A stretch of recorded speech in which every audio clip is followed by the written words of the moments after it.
The hidden danger in your heart, understanding the root of bitterness. Have you ever noticed how some people seem to carry a cloud of negativity wherever they go? Or perhaps you've witnessed a close-knit community suddenly torn apart by conflict that seemed to come out of nowhere?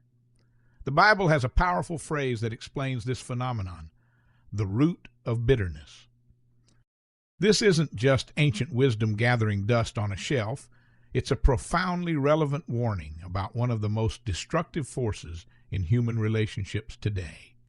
Where this phrase comes from. The Apostle Paul gives us this vivid warning in Hebrews 12:15. See to it that no one fails to obtain the grace of God, that no root of bitterness springs up and causes trouble, and by it many become defiled. Notice that Paul isn't just giving casual advice here. He's issuing an urgent alert, essentially saying, pay attention, watch out for this. He understood something we often miss. Bitterness doesn't just hurt the person harboring it, it spreads like wildfire through entire communities. Why the root metaphor is so powerful. Think about how roots actually work in nature. They're hidden underground, often growing for months or even years before you see any evidence above ground. But once that root system is established, it becomes incredibly difficult to remove. That's exactly how bitterness operates in our hearts and relationships. It grows in secret. You might nurse a hurt for years without anyone knowing, feeding it with rehearsed grievances and what-if scenarios. It's self-sustaining. Unlike other emotions that come and go, bitterness actually feeds on itself, growing stronger with time rather than weaker. It eventually bears fruit. Just as roots eventually produce visible plants, hidden bitterness eventually produces visible destruction. Harsh words, broken relationships, and damaged communities.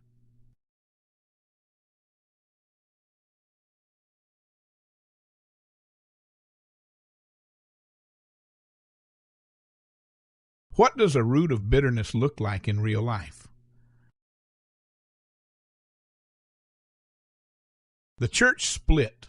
What started as a disagreement over carpet color or worship style becomes a bitter divide that destroys lifelong friendships and splits the congregation down the middle.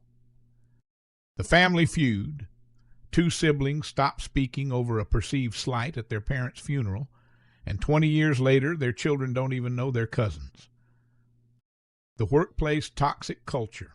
One person's resentment over a passed-over promotion gradually poisons the entire department's atmosphere. The political divide.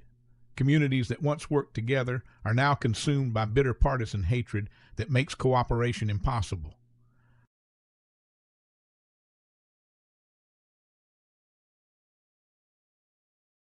The grace connection. Here's what's really important to understand. Paul directly connects bitterness with failing to obtain the grace of God.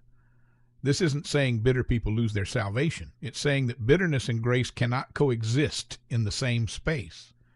When we hold on to bitterness, we're essentially saying, I refuse the grace God has offered me, and I refuse to extend grace to others.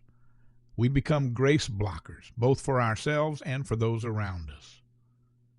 So how do we deal with this? The good news is that Paul's warning comes with an implied solution. If bitterness spreads through communities, then healing can too. Here's how. 1. Practice radical self-awareness. Ask yourself the hard questions. Am I rehearsing old hurts? Do I find myself constantly thinking about how I've been wronged? Am I becoming cynical or negative? These are early warning signs that a bitter root is taking hold. 2. Choose forgiveness even when it's hard. Forgiveness isn't about excusing wrong behavior or pretending hurt didn't happen. It's about releasing your right to revenge and choosing to break the cycle of bitterness. 3. Get community involved. Notice that Paul says, see to it that no one fails. This isn't a solo journey. We need trusted friends and family members who have permission to call out bitter attitudes in us, and we need to do the same for them.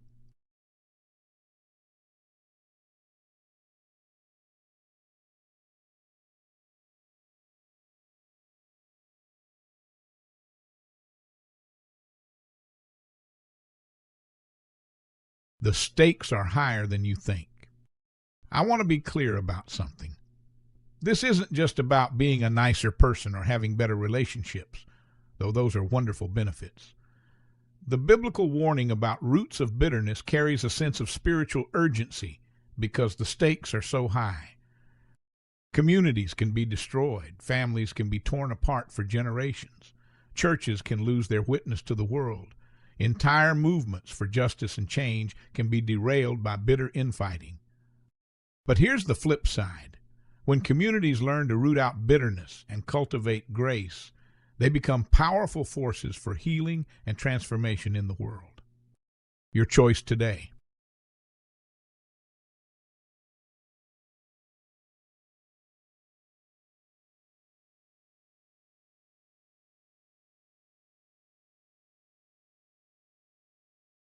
The Bible's warning about the root of bitterness isn't meant to condemn you. It's meant to free you. Free you from the prison of resentment. Free you to experience the full flow of God's grace. Free you to be part of healing rather than part of the problem. Don't let another day pass with bitter roots growing in the soil of your heart. The health of your relationships, your community, and your own soul depends on the choice you make today. What roots are you going to choose to cultivate?